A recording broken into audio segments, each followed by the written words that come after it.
विद्यार्थियों, इससे पूर्व अपन ने पढ़ा कि शकुंतला की दोनों सखियां देव पूजा के कार्य के लिए पुष्प चयन करती हैं, पुष्प लेकर आती हैं और देव पूजा के कार्य में लग जाती हैं। अब कण्व का जो शिष्य था वो कहते हैं कि प्रवास यानी कि सोमतीर्थ पर कण्व ऋषि गए हुए थे तो वो लौट आए हैं। अतः पूज्य काश्यप महर्षि कर्ण ने मुझे समय का परिज्ञान करने के लिए आज्ञा दी है कि कितना समय हो गया, इसकी आज्ञा दी थी। और इस प्रकार से वह बाहर आकर देखता है कि अभी कितनी रात शेष रह गई है और वो कहते हैं याते तो अस्तशिखरम पतिरोषधि नामाविष्कृतो अरुणपुरः सर एक तो अर्क है तेजोद्वयस्य युगपद व्यसनोद्भ्याम लोको नियम्यत इव आत्मदशांतरेषु। देखो, इसका अन्वय इस प्रकार से है। ओषधीनाम पति एकतः अस्तशिखरम याति अरुणपुरस्सरः एकतः अर्कः आविष्कृतः तेजोद्वयस्य युगपद व्यसनोद्भ्याम लोकः आत्मदशांतरेषु नियम्यते इव। औषधीनाम पति, औषधीनाम पति औषधियों का, जितने भी ये जड़ी बूटियाँ होती हैं, वनस्पतियाँ होती हैं, उनका जो पति है कौन? चंद्रमा। एकतः एक ओर यानी पश्चिम दिशा में, अस्तशिखरम अस्तांचल की चोटी पर जा रहा है, याति जा रहा है, अरुणपुरस्सर अरुण नामक सारथी जिसके आगे आगे है, ऐसा जो अर्क सूर्य है, एकतः एक ओर यानी पूर्व दिशा से, आविष्कृत है उदय हो रहा है, प्रादुर्भूत हो रहा है, तेजोद्वयस्य दोनों तेजों, किन दोनों तेजों? सूर्य और चंद्रमा के युगपद एक साथ व्यसनोद्भ्याम, व्यसन और उदय दोनों यानी अस्त और उदय के द्वारा लोक है संसार,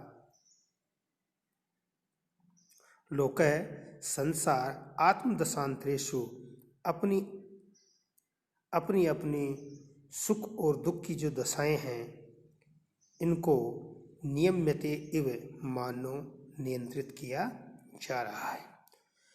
वनस्पतियों का जो स्वामी है कौन? चंद्रमा।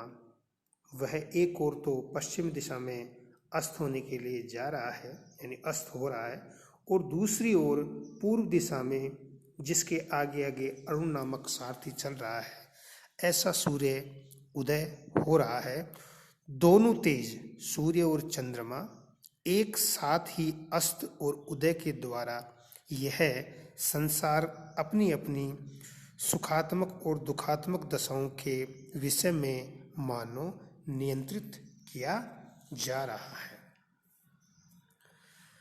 इसमें बताया गया है कि समय का निश्चय करने के लिए कर्ण शिष्य बाहर आता है कुटिया से। वह देखता है कि पश्चिम दिशा में चंद्रमा अस्त हो रहा है और पूर्व दिशा से सूर्य उदय हो रहा है। इस प्रकार इन दोनों तेजों चंद्रमा और सूर्य को एक साथ अस्त और उदय होते देखकर वह सोचता है कि इनके द्वारा संसार को यह शिक्षा दी जाती है कि यहाँ सुख और दुख, उन्नति अवनति, संयोग और वियोग का क्रम चलता रहता है। इस प्रकार से इसमें बताया गया है श्लोक में। अब आगे अपीच अंतर्हिते शशिनी सेव कुमुदमती में दृष्टिं नयनंदयति संस्मरणीय शोभा इष्ट प्रवास जनितान्य बला जनस्य दुखानि नूनमति मात्र सुदुसहानि।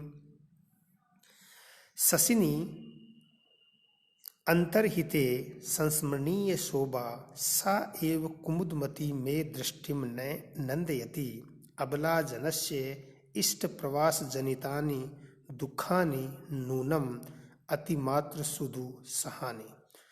शशिनी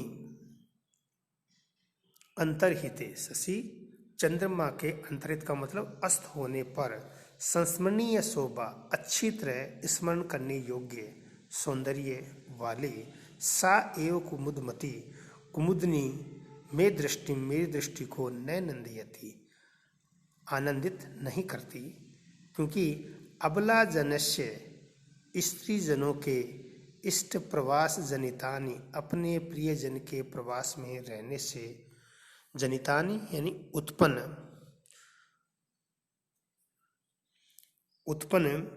दुखानि, दुखम नूनम निश्चय ही, अतिमात्र सुदुसहानि, अत्यधिक दुख से सहने योग्य होते हैं।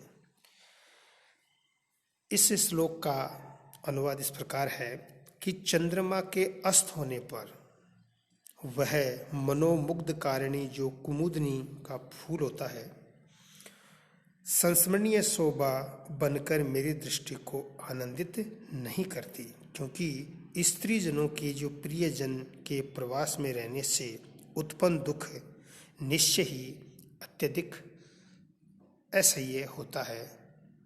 यह बात इस श्लोक के माध्यम से बताई गई है।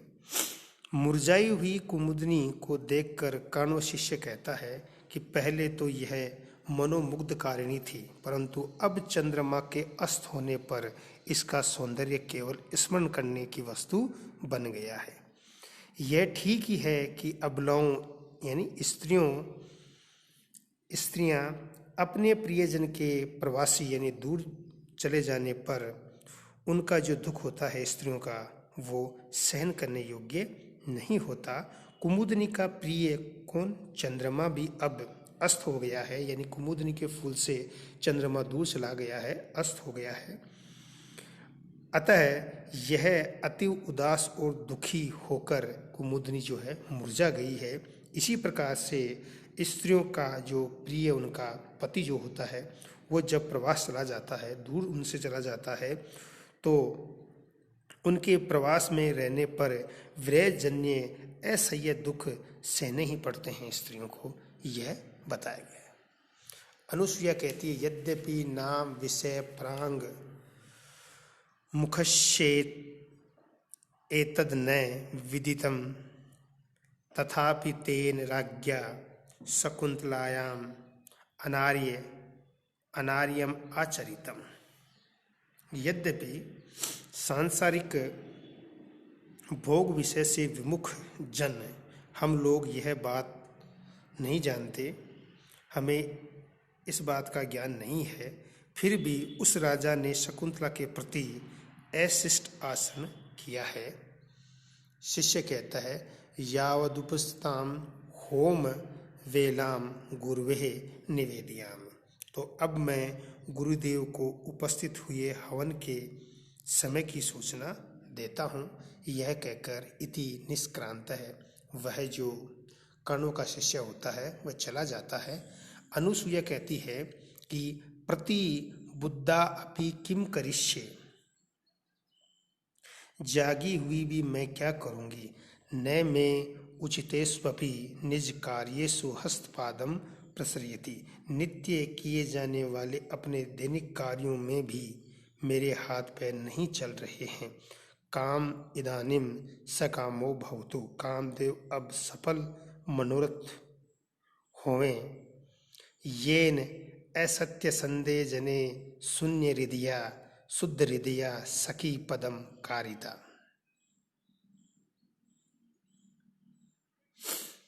पदम कारिता, काम जिसने असत्य प्रतिज्ञा वाले जन के प्रति शुद्ध हृदया सखी शकुंतला का प्रेम कराया है, अथवा दुर्वासा का साप का यह विकार करा रहा है, अथवा दुर्वासा से शाप है यानी कोप है, क्रोध ऐसे विकारयति। अन्यथा कथम से राजर्षि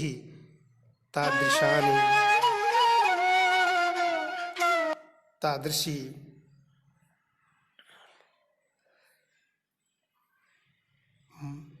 तादृशानि मंत्रयित्वे तावतः कालस्य लेशमात्रम् अपि न विसृजति। नहीं तो यह वह राजर्षि दुष्यंत उस तरह की प्रिय विश्वस्त बातें करके इतने समय तक पत्र क्यों नहीं भेजता। इस प्रकार से अनुसुईया विचार कर रही है। तदितो अभिज्ञानम अंगुलीयकम तस्य विसृजावः। तो इधर से हम लोग परिचायक अंगूठी को उसके पास भेज देवें। दुखशीले तपस्वी जने को अभ्यर्थताम। कष्ट सहन करने का स्वभाव वाले तपस्वियों में से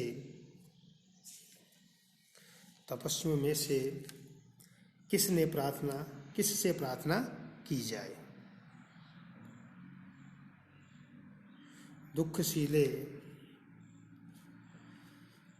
दुखशीले तपस्वी जने को अभ्यर्थताम। तो ये बात बताई दी गई है कि किससे प्रार्थना की जाए। कष्ट सहन करने का जो स्वभाव तपस्वी में होता है, इनमें से किससे प्रार्थना की जाए। क्या सखी शकुंतला का दोष है? ननु सखीगामी दोष इति विवशिता अपि न पारयामि प्रवास प्रति निवृत्तस्य तात्कास्पस्य दुष्यंत परिणीताम आपन्न सत्वाम शकुंतलाम निवेदितुम। क्या सखी शकुंतला का दोष है या सखी पर दोष आएगा? इस कारण उद्यत होते हुए भी प्रवास से लौटे हुए तात्काणों को यह बताने में समर्थ नहीं हूँ कि शकुंतला का दुष्यंत के साथ गांधर्व विवाह हो गया है और वह गर्भवती है। तो अब ऐसी दशा में हमें क्या करना चाहिए। प्रियंवदा सविस्मयम सहर्ष के साथ कहती है, सखी त्वरस्व शकुंतलाया प्रस्थान को तुकम निवर्तयितुम। इस प्रकार से कि सखी शकुंतला के प्रस्थान कालिक मंगलिक कार्य को पूरा करने के लिए शीघ्रता करो। यानी कि जो तात काश्यप हैं उन्होंने अनुमति दे दी है। इस प्रकार से ही है प्रियंवदा अनुसुईया से कहती है। अब आगे प्रियंवदा कहती है, अग्नि शरणम प्रविष्टस्य शरीरम विना छंदोमया वाण्या। अग्नि कहती है कि यज्ञशाला में प्रविष्ट हुए अशरीरिणी छंदोमयी वाणी के द्वारा बताया गया। तो इस प्रकार से वो पूछती है उससे कि तात काश्यप को कैसे मालूम चला कि शकुंतला का गांधर्व विवाह दुष्यंत के साथ संपादित हो गया। तो वह कहती है कि अशरीरी जिसका शरीर नहीं है, ऐसी छंदोमयी वाणी के द्वारा तात काश्यप को इसका ज्ञान हो गया है। प्रियंवदा कहती है, संस्कृतम आश्रित्य, संस्कृत भाषा का आश्रय लेकर, क्योंकि इसमें जो होती हैं प्रियंवदा अनुसुईया ये प्राकृत भाषा में ही बोलती हैं ये पात्र, लेकिन अब यहाँ संस्कृत का आश्रय लेकर, क्योंकि यह छंदोमयी वाणी है इसलिए संस्कृत का आश्रय लेकर कहते हैं, दुष्यंतेना हितम तेजो ददनाम भूतिये भुव अवेहि तन्याम ब्रह्मन अग्निगर्भाम समीमेव।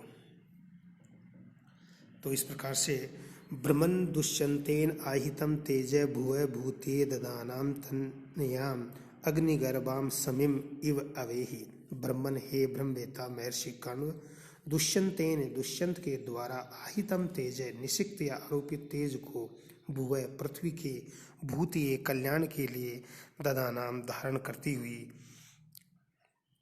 जो तन्या पुत्री शकुंतला है को अग्निगर्भाम अपने भीतर अग्नि रखने वाली समी वृक्ष की तरह जानो।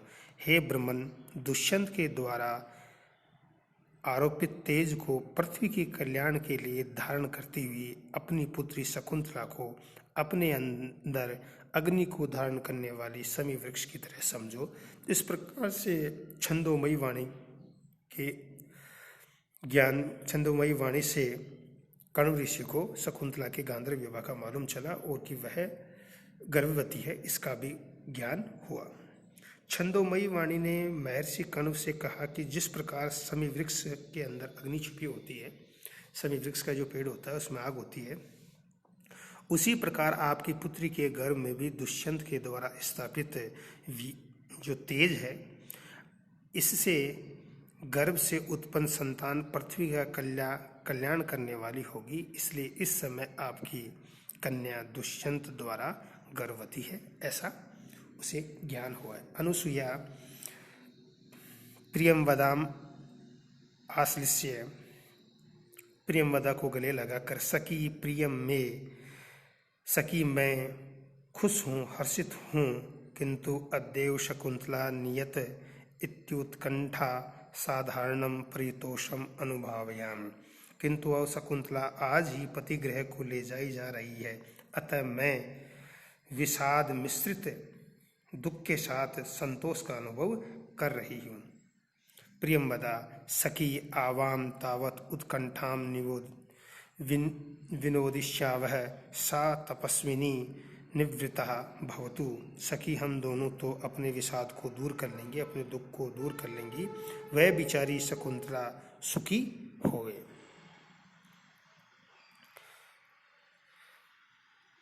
अनुसुईया तेन ही एतस्मिन् च्युतशाखावलम्बिते नारिकेल समुद्र के एतस्मिन् निमित्ते एव कालांतरक्षमा निक्षिप्ता मया केसर मालिका। अब तो इस आम की शाखा से लटकते हुए नारियल के जो डिब्बे होते हैं, नारियल के जो फल होते हैं, के अवसर के लिए समय के अंतर को सह लेने वाले अर्थात देर तक न कुमलाने वाली जो मोलश्री होती है, मोली होती है कि माला को रखा है और इसको हाथ में ले लो, तब तक मैं भी इसके लिए जो गोरोचना होती है, तीर्थों की मिट्टी होती है, दूब होती है, जो भी मांगलिक वस्तुएं होती हैं उनको तैयार करती है। इस प्रकार से कहती हुई वह चली जाती है।